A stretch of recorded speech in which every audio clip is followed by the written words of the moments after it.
A state's relation to books tells you about a state.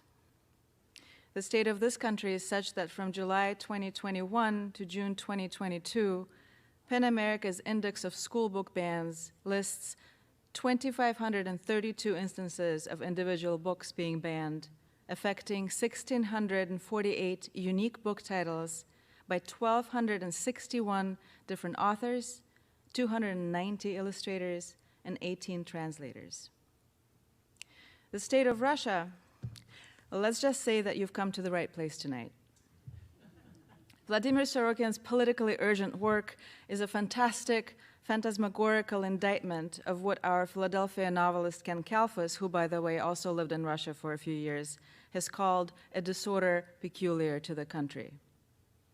Sorokin's work was banned in the Soviet Union but became a major presence in the Moscow underground of the 1980s and is immensely popular among Russian-speaking readers today. His second novel, The Queue, available in translation from New York Review Books, was his first published novel, published by an émigré press in France in 1985. His novel There are Four Hearts, available in translation from Uncle Bobby's Books Up Front, was shortlisted for the Russian Booker Prize in 1992. His novel Blue Lard, published in 1999, which features a graphic sex scene between the clones of Stalin and Khrushchev, drew a criminal investigation over pornography charges. 2 years later, in 2001, Sorokin received the Andrei Bely Award for outstanding contributions to Russian literature. In 2016, pro-Kremlin activists accused him of extremism and going against Russian Orthodox values for his 2000 short story, Nastya. He told the New York Times in an interview this year, "A Russian writer has two options. Either you're afraid or you write. I write." Sorokin, who was born in 1955 in a small town outside of Moscow, is the author of 15 novels, 6 film scripts, 12 plays, an opera libretto, and many short stories, one of which, Horse Soup, won the O. Henry Award this year and is forthcoming in English as part of a collection titled Red Pyramid, also from New York Review Books. His work has been translated into more than 30 languages. He used to split his time between the Moscow suburb of Vnukovo and Berlin, but found himself in exile after Putin's full-scale invasion of Ukraine in February of this year. In March, Sorokin was among the signatories of an appeal by eminent writers to all Russian speakers to spread the truth about the war in Ukraine inside Russia. Sorokin tonight is joined by Mark Krotov, publisher and co-editor of the literary magazine N+1, and by Sorokin's wonderful translator Max Lawton, a novelist and musician who lives in New York. Lawton is the recipient of the 2022 O. Henry Award for translation of Sorokin's Horse Soup. He first encountered Russian literature as physical objects. Please join me in thanking the Philadelphia Free Library for giving us an opportunity to welcome tonight Vladimir Sorokin, Mark Krotov, and Max Lawton. Thank you so much for coming. This is a real thrill for me to be here, with Vladimir and with his translator Max Lawton. On one hand, I sort of have so much to say about Vladimir's work. Selfishly, I just want to sort of speak in superlatives, but I'll try to let my interlocutors do most of the talking. Gosh, where to begin? I think, the first thing to note is that you have two really brilliant books by Vladimir that are available outside that he'll sign after the event that, represent sort of a number of extremes and curiosities and obsessions in his work, but part of what makes this such a compelling writer and part of why I'm so happy that we get to reintroduce Vladimir's work to the US is that there's sort of no limits to his range, his curiosities, and particularly his experiments in form. And I want to kind of get at all of those this evening, or as many as we can, and also, of course, to talk to Max about the work of translation, because for a long time, many of Vladimir's works were considered untranslatable. This was the standard story. You would hear this all over the place. And then Max simply went and translated them So a real lesson in platitudes, I think. But I'd love to, as someone who's had the great privilege of editing some of these translations and of working with Vladimir for a long time, I'd love to sort of convey a little bit of how the sausage is made, if at all possible. And that's actually probably like a polite image to use, given some of the extremes in Sorokin's literature. But I'd like to start at the beginning, just to give a sense of your own, of your career and of the works that sort of slowly came to emerge, and especially of their context. You began writing in the late 1970s and early 1980s, and in the Soviet Union. And I was hoping that you could kind of give a sense of what that moment was like culturally, but particularly for you. How did you acquire the sort of the freedom, the internal freedom to write the way you did, and in that early period, and what were the kinds of things you were interested in exploring in your work at that time? Okay. Good evening. Thank you for coming in those rainy and stormy day, and you are here and we are here, and literature is alive, and I'm happy. Thank you.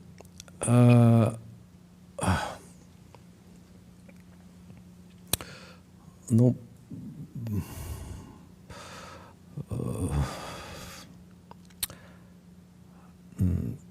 I will answer in Russian. It's an ontological question.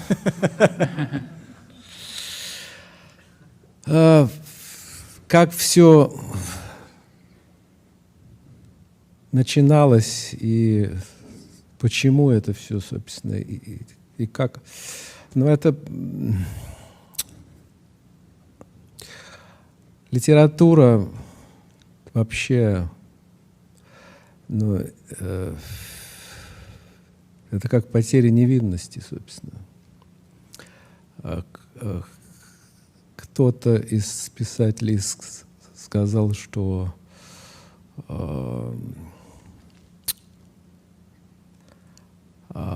творчество — это вообще как выстрел в упор. He said that how this all began and why it all began is very difficult to say. Someone once said that literature is just a shot taken sort of in the dark at random. Ну, как... That art, creativity is not literature. So. Я помню, Бродский сказал как-то, что его стихи, ну, это попытка борьбы с культурным удушьем, да? Но мне это близко очень. Я родился и вырос в тоталитарном государстве, вот, где, в общем, по-настоящему культурного воздуха было очень мало, собственно. И вот я рано попал в московский андеграунд. Собственно, это и был такой, ну вот, пузырь культурного воздуха, кислорода. So Brodsky once said that literature is a war with cultural suffocation. And I grew up in the Soviet Union where real literary air was incredibly rare. But I did come up in the Moscow underground, which was sort of a form of creative oxygen for me. I think in a number of sort of writers, different writers respond to that strangulation in different ways. Some of them seek to write completely against it and to create work that's as far removed from it as possible. But you, I think, did something more fascinating and more seductive. You tried to, in some cases, perfectly capture and mimic the language of your strangler, and at great length, and then you proceeded to sort of slowly, in the course of a story or a novel, rip your, strangler's hands off and show everybody all the blood that was coming out. And I'm interested in that quality of mimicry and pastiche. How did that start? Окей. Ну, я повторюсь, что я попал 20-летним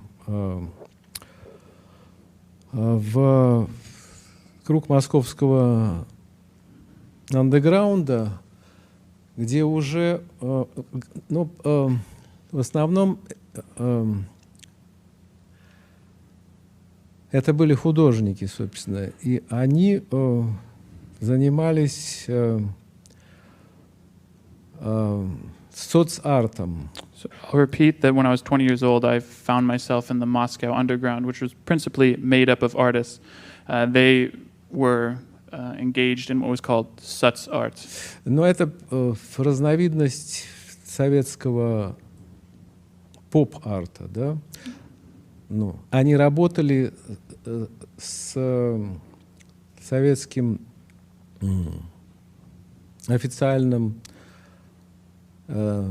стилем визуальной пропаганды. So this is really just a species of Soviet pop art. They were working with the cliches of Soviet official visual art. И, собственно, их опыт помог мне увидеть советскую литературу, ну, вот этот стиль социалистического реализма как вещь, да, вот, ну, как объект, с которым можно работать. И я начал, в общем, заниматься соцартом в литературе. Это были первые шаги. So this experience helped me to also see Soviet literature as a sort of thing that could be manipulated and parodied in the same way. So I began to do such art in the context of literature. Ну, мимикрия, если ты видишь это как вещь, то ты должен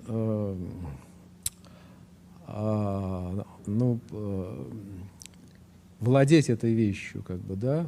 If you see this as a thing, then you need to control or take possession of this thing. Ну, это как Энди Уорхол, да? Он умел рисовать рекламу супа Кэмпбелл, да? Профессионально, собственно. So it's like Andy Warhol, who really did know professionally, had the professional ability to draw these ads, to draw this Campbell's soup can. Или Рой Лихтенштейн, да? Он умел рисовать комиксы американские. Or Roy Lichtenstein, who really did know how to draw these American comics. И я, собственно, должен был почувствовать всю прелесть стиля соцреализма, собственно. И я это почувствовал. And I really had to feel the whole of Soviet literature's charm or enchantment, and I did really feel it. Потому что иначе бы это не получилось, это была бы чистая сатира. Otherwise, I wouldn't have, nothing would have turned out. I wouldn't have been able to do it. It would have just been satire. Я не хотел сатиры, я хотел сделать что-то необычное. I didn't want to create satire. I wanted to do something out of the ordinary.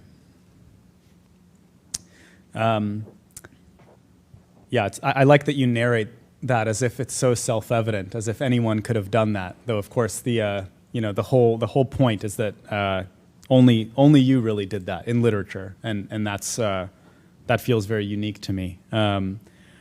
I think that part of the story of the transition from the Soviet period to the post-Soviet period is a transition from kind of one or a very narrowly acceptable set of official voices and languages to a kind of endless profusion of them in the 1990s, and a sort of sense that anything goes. For the first time, you have the language of commercialism, of advertising, of all kinds of vulgarity that were never made public before, and all kinds of sort of registers and extremes that were previously forbidden or suppressed. By that point, you were already a working novelist for a decade. How did it feel like to adjust your own writing and your own approach to that sudden profusion? Окей. Ну, после периода соцарта, но он длился у меня где-то около 5 лет, собственно. After this period of such art, which lasted for about 5 years for me, Я, собственно, занялся классической русской литературой, собственно, и ее тоже можно было разглядеть как вещь, да? I began to deal with classical Russian literature, which was also possible to conceive of as a thing or an object. Потому что соцреализм во многом опирался на опыт классической русской литературы конца XIX века с ее описательной мощью и дидактизмом. So, because socialist realism really did, or Soviet literature really did rely in many respects on Russian literature, classical Russian literature of the end of the 20th century with its descriptive power and deductivism. Вот, собственно, этот же метод,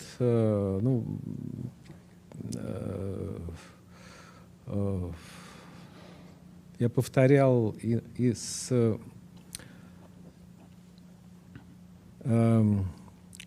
другими типами литературы, но не только великой русской литературы. Я написал роман «30-я любовь Марины», который начинался как эротический роман, а закончился как советский производственный роман.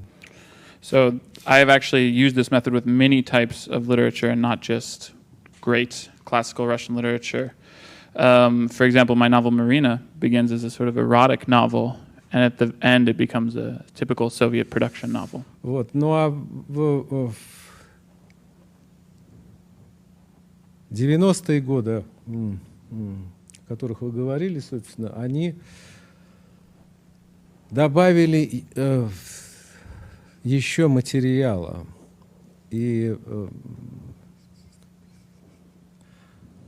появились новые литературные практики. But they did add new materials, and so sort of new literary practices appeared. Да. Но это продолжается до сих пор. And that process that began in the 90s is still continuing today. Again, yeah, you make it sound so easy. but it's true. And you know, I think part of the, you know, for those who haven't yet had the pleasure of reading this work, in a lot of these books, it sort of feels as if a kind of formal problem or puzzle is being solved across the entire length of the book. But I mean, to my mind, it never feels like a puzzle. It just feels like literary pleasure, basically. But it's, you know, as I think it's clear, it's very unusual for a writer to describe their work in this kind of interrogative fashion, and very impressive and exciting. I wanted to ask you about, you know, there's a lot of extremes in your books, you know, of violence and sex and so on, and you've been, you know, you've been controversial because of it and have gotten in trouble for it. I think it's a great thing. But I'm curious if you can sort of explain or narrate your interest in extremes as a writer. Окей. Ну, собственно, есть разные литературы, да, как бы. There are different types of literature. Есть комфортная литература, как мягкое кресло. There's comfortable literature like a soft armchair. А есть литература, как душ Шарко, да? There's literature like a Душ Шарко — это очень тонкие струи воды. There's a shower with like very, very thin and penetrating streams of water. Да. Some literature is like that. Вот, собственно, ну,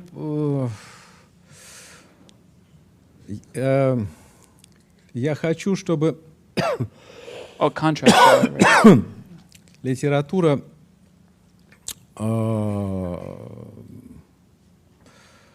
ну, не давала спать, что ли, чтобы она будила и ставила большие метафизические вопросы. So I don't want literature that makes you fall asleep. I want it to arouse you, to wake you up, and to ask big metaphysical questions. Когда меня спрашивают, почему так много насилия у вас, When people ask why there's so much violence in your work, ну, я вырос в обществе, где все было им пропитано. I grew up in a society. Воздух был пропитан насилием. И это было не только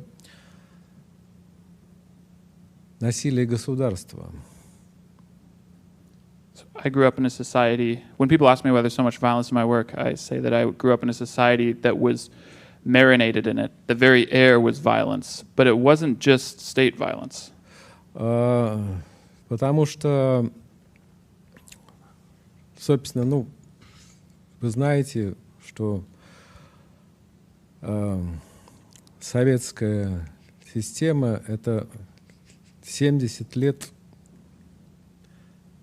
насилия, да? И, ну, в сталинские годы это был массовый террор, вот, и идеологическое насилие, и, собственно, желание этой, ну, системы уничтожить человека как свободного феномена, собственно. You know that the Soviet Union was just 70 years of violence, right? The Stalin years were, of course, a form of mass terror. They were ideological as well. But the Soviet system represented a desire to destroy the individual and the human as a phenomenon. Ну, и это был удар, конечно, очень мощный по религиозному сознанию и традиции. It was, of course, a very powerful blow delivered to religious consciousness and tradition. Естественно, в людях это вызывало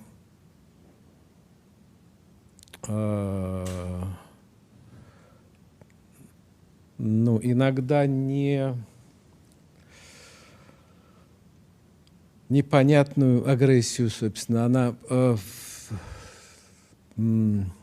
случалась и просто как вспышки в жизни, в быту и так далее. So it inculcated this incomprehensible violence in people that sometimes would just appear as sort of sparks. Вот, собственно, это большая тема вообще. Об этом можно долго говорить. Но у меня есть не только насилие, на самом деле. It's a big question, of course. We could talk about it for a long time, but there's not just violence in my books. Есть и любовь, безусловно. There's also love, of course. Yes, and a lot of and a lot of pleasure of all kinds. And again, I've used that word already, but particularly for the reader, I think I can't.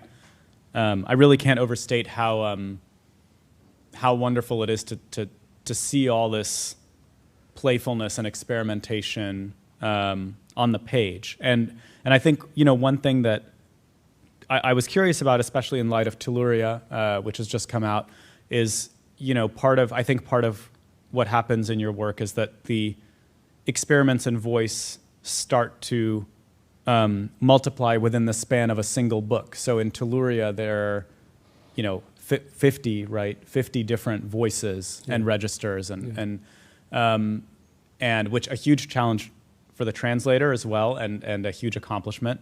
And I wonder, I don't even know. It's just it's so amazing. But how do you set out to do something like that? What makes you excited to try that? Но это некий такой новый был опыт. Я раньше, собственно, писал разными стилями, вот. А здесь же в этой книге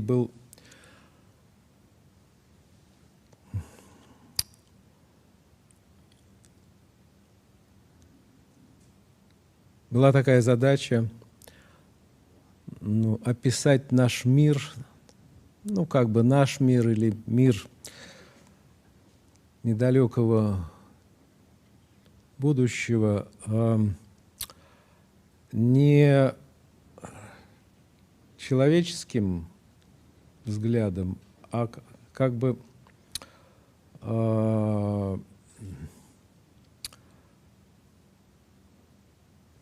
многими глазами, как бы, да. И вот 50 этих глав — это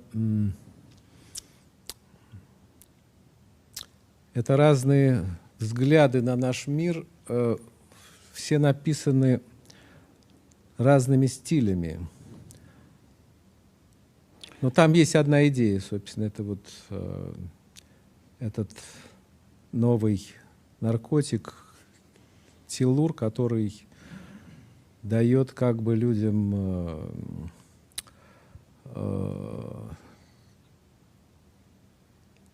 возможность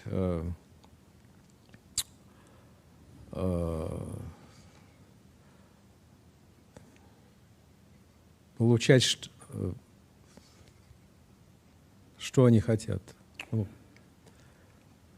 So writing this book was really a new kind of experience. Of course, I had written in different styles before, but in this task was to describe our world as it were, our world or perhaps the world of the near future.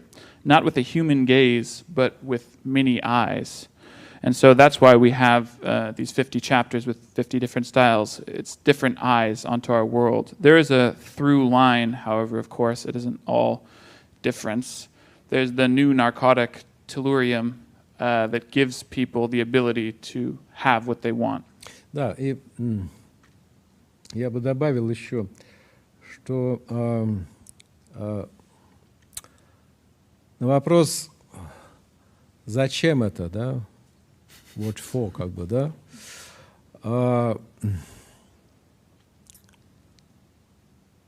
я бы так ответил, что наш мир невозможно уже описать при помощи линейной прозы. Он слишком сложен, чтобы его описывать как в 20 веке даже. Уж я не говорю о 19 веке. Нужны новые формы его описания. I would also add that to the question of what's the purpose of all this, that our world is impossible to describe with linear prose. It's too complicated to describe as it was in the 20th century, and that's not even to talk about the 19th century. We need new forms of its description.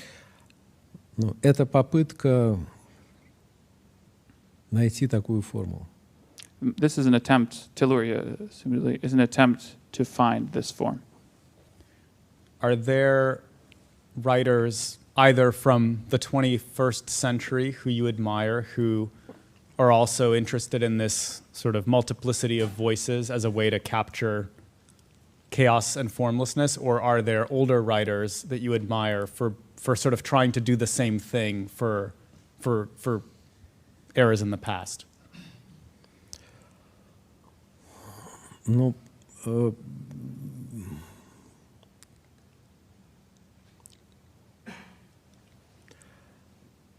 собственно, я учился у них, да.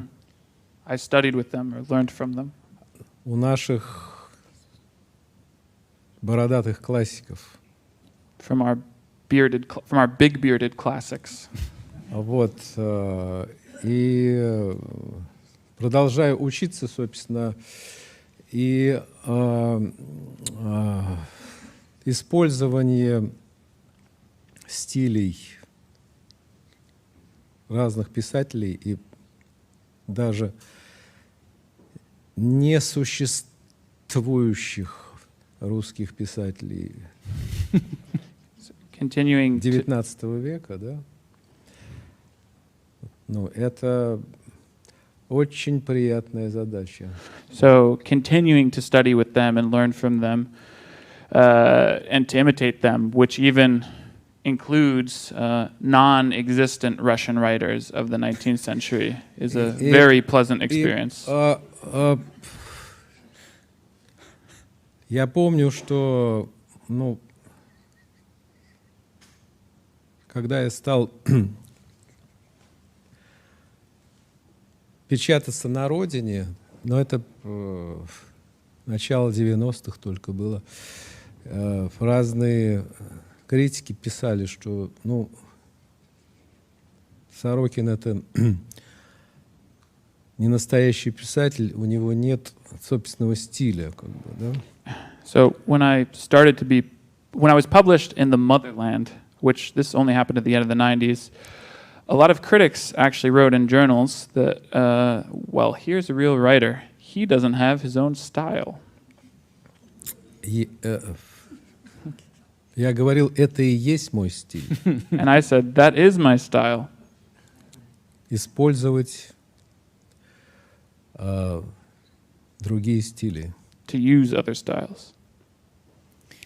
We'll turn to questions from the audience in a few minutes, but before we do that, I did want to, we're very lucky to have the translator of these novels here with us.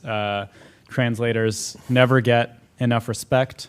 Hopefully, this event is a corrective.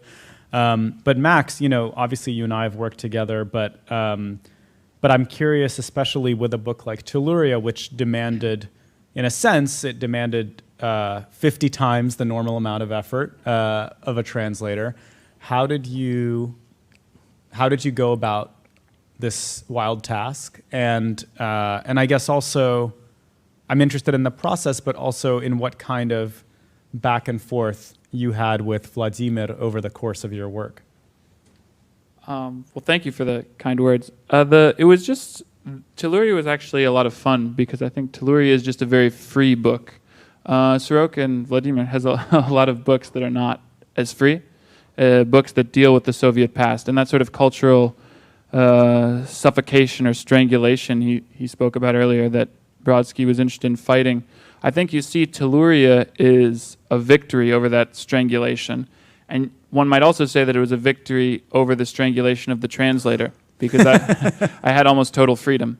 I did not have, or do not have, that kind of freedom when dealing with Sorokin's books that deal with the Soviet past. So that can be a lot harder. For example, his book Norma, or The Norm, is quite difficult to translate because we don't have an equivalent language for Soviet totalitarianism, or the second half of Blue Lard, those incessant sort of Soviet-style declarative statements, unfunny jokes, stupid puns that you don't want to hear.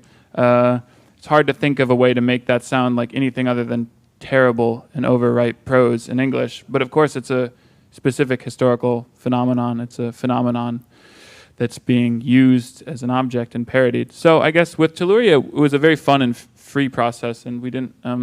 I think Vladimir would just tell me if he thought something worked, and tell me if he thought I could do something better. If he picked out any mistakes, he'd tell me.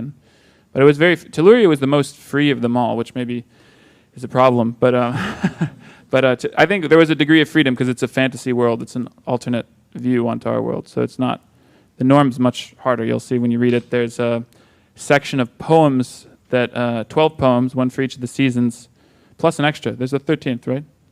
Есть 30-е стихотворение в норме, да? 13-е. Да, как мне кажется, да, 13. No, anyways, I think there's a 13th. But these poems are parodies of official Soviet poetic forms, and to translate poems sucks. It's not, I hate it. But then beyond that, it's also Soviet poems, and beyond that, it's also specific genres of Soviet poems, and beyond that, there are also these little distortions, so you have to know the ways it deviates. So that was very different from Telluria. It's very difficult to translate. It's yeah, it's part hard work. That part hurt, but no, Telluria was fun and easy, and I think the war against strangulation had been won. Great. I have a lot more questions, but I think we should turn it over to the audience.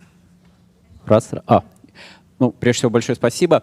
I want to ask a question. I read a book, День Опричника, and I remember me reading to this book, and I thought it's totally fictional because you describe future Russia with like monarchy restored.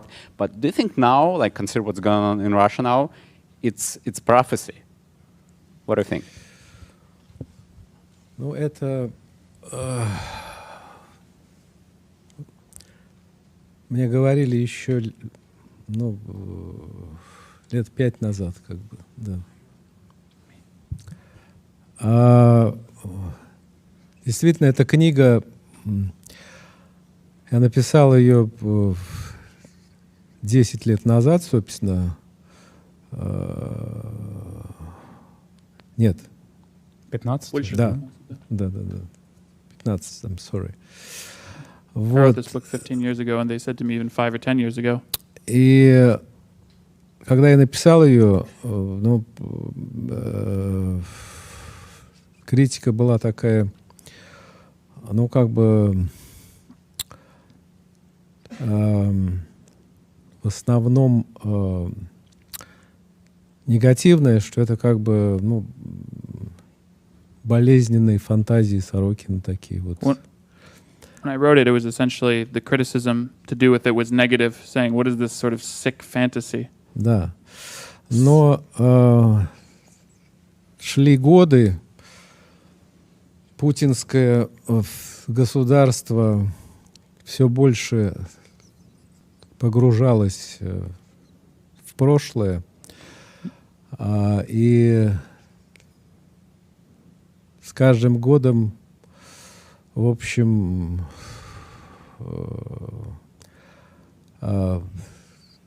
критика все более позитивно относилась к этой книге.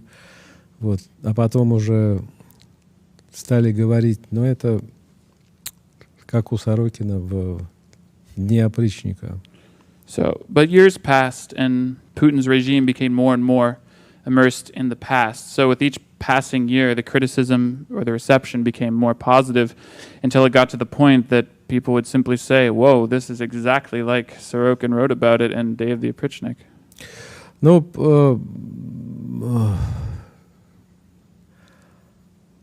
по поводу того, что это как бы предсказание, ну там, или пророчество, я скажу, что в литературе осознанные пророчества недействительные. Это все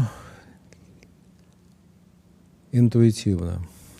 So, but about the notion that it was a form of prophecy or a foretelling of what was to come, literature cannot be sort of an intentional act of prophecy. It's all just sort of intuitive. It just happens. Как литератор я доволен, конечно, что вот ну, как бы жизнь повторила мою книгу, но как гражданин я очень разочарован. As a writer, I'm of course content that reality has repeated the shape of my book, but as a citizen, I'm very unhappy that it's turned out this way. Very disappointed. Very disappointed. Thank you for being here, and thank you for the risks that you take. Earlier, you alluded to socialist realism, the kind of state-sanctioned art form of the Soviet Union. Is there a modern equivalent that Putin has to offer aside from perhaps state-backed television?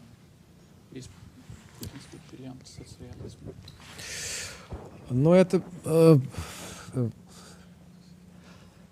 not only соцреализм. Путин — это микс из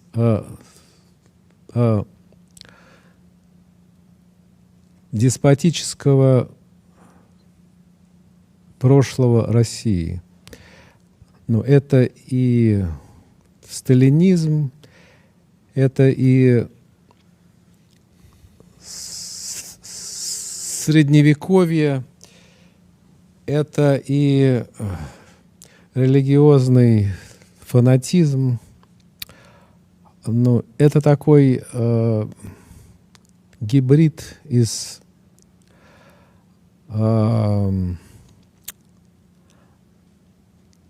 нашего прошлого. So Putin isn't just socialist realism. He's a hodgepodge of our despotic past, of the Stalinist, medieval, and religious tendencies. He's a hybrid of everything. Молодой человек имел в виду, есть ли эстетическая форма, которая существует, которая является эквивалентом окей. России сейчас? В литературе или, да, я думаю, в любой форме. It's hard to say. Да. Но в литературе нет, но в как бы официальной пропаганде, но это уже не соцреализм, собственно. Это вот я сказал, что это некий микс из разных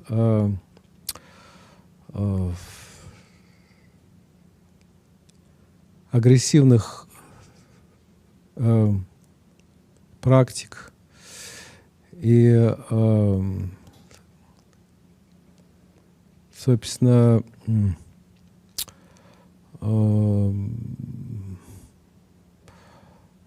там много всего, да, и в том числе и собственно,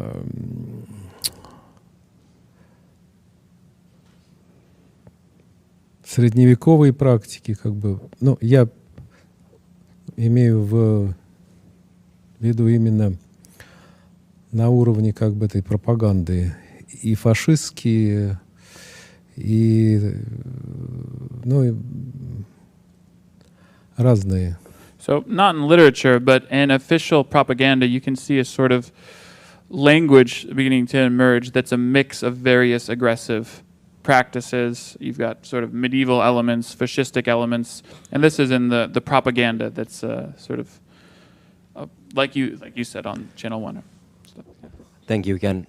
These are both systems novels, one in the future, one in the past, historic. Were the translations paired this way? They're both seeming to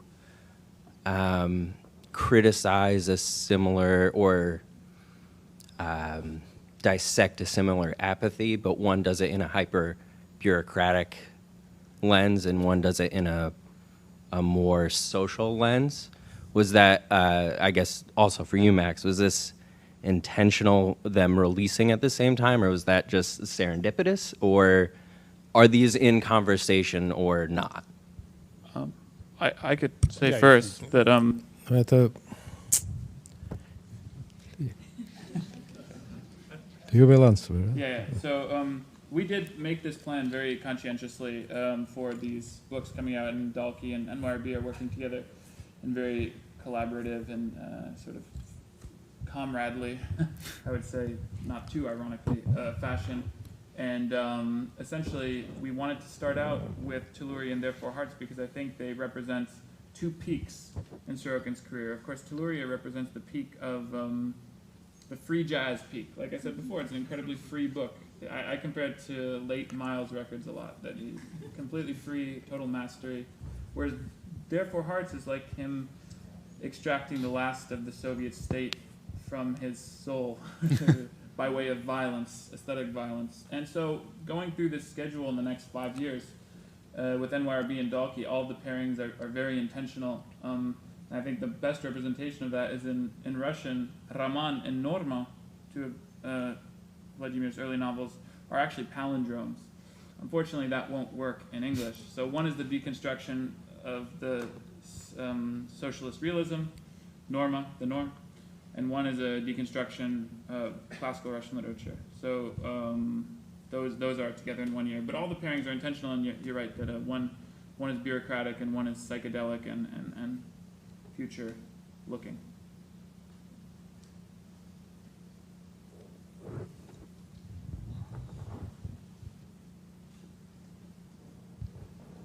Спасибо большое за книгу. My question has to do with your search for a new form.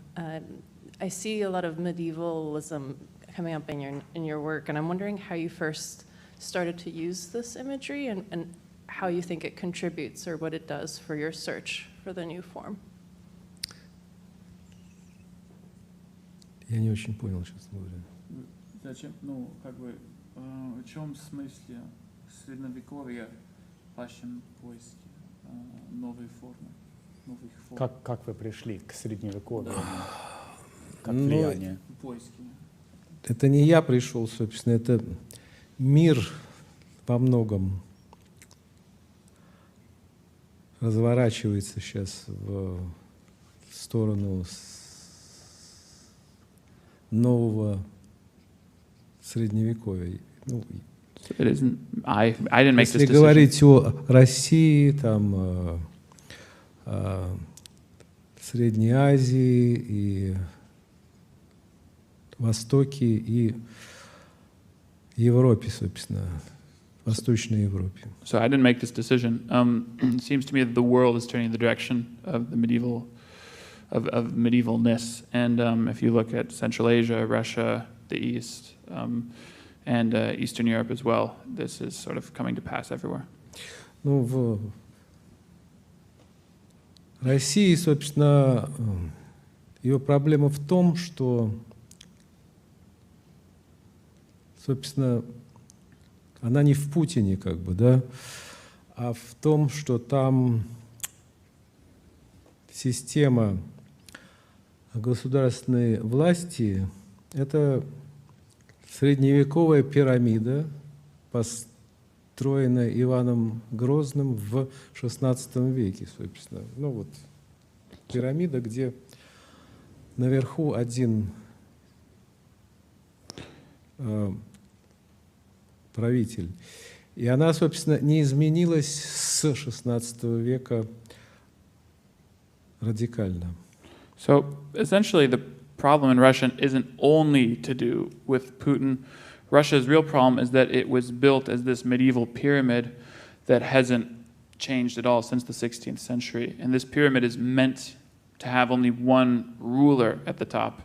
And it really hasn't changed radically as it should have since that 16th century. And it was built by Ivan the Terrible to be this way.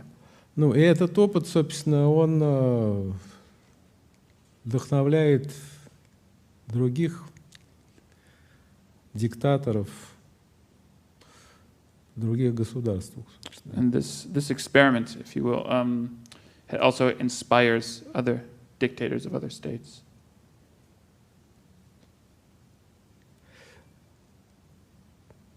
Вот почему это так опасно, собственно, сейчас.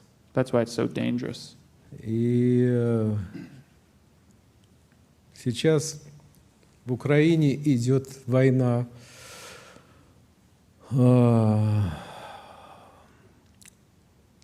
XXI века с XVI веком. And right now in Ukraine, what's happening is a war between the 21st century and the 16th century. Yeah. Thank you very much. I had a question about your first novel, and about, as I understand, it was published in Syntaxis by Sinyavsky. Yeah. And I wondered if you could speak a little bit about that experience of publishing it with him, and maybe you've spoken about this other places, but I'd also be very curious your reflections on Avram Tierz. I mean, we've talked about socialist realism as a type of writing. Was his writing, Sinyavsky's writing, influential on you in those early days, and how do you reflect on it now? Ну, я не очень, собственно, вижу связь с как бы прозой Авраама Терца, собственно.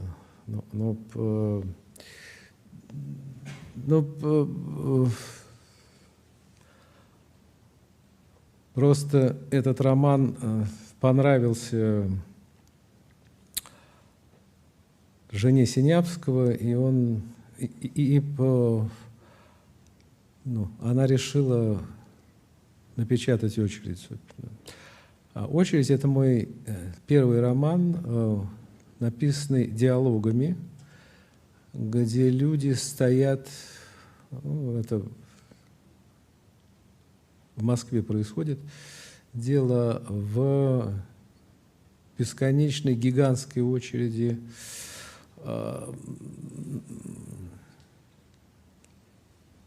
непонятно зачем, собственно. И их жизнь происходит в очереди, на самом деле. Вот. Ну вот экспериментальный такой роман, собственно. So I don't really see the connection with Abram Terz. Basically what happened is that Zhenya Sinyavsky read the book, liked it, decided to publish it. My first book, The Queue, is made up exclusively of dialogue. It's about people in line whose life actually just happens only in line. And, you know, this sort of experimental novel. The Queue is a great book. It was very, very satisfying to see it recently tweeted about extensively when people were waiting in line or online for many, many hours to see the Queen's body. I don't know what they do over there. It was very grotesque, but people kept bringing up the Q, Vladimir's novel, which is very, literature is alive. Thank you so much for being here. Thank you so much to Vladimir and to Max and to the Free Library. Please buy Vladimir's book and have him sign it afterwards. Really, really such a pleasure to speak with you all this evening. Thank you. Thank you.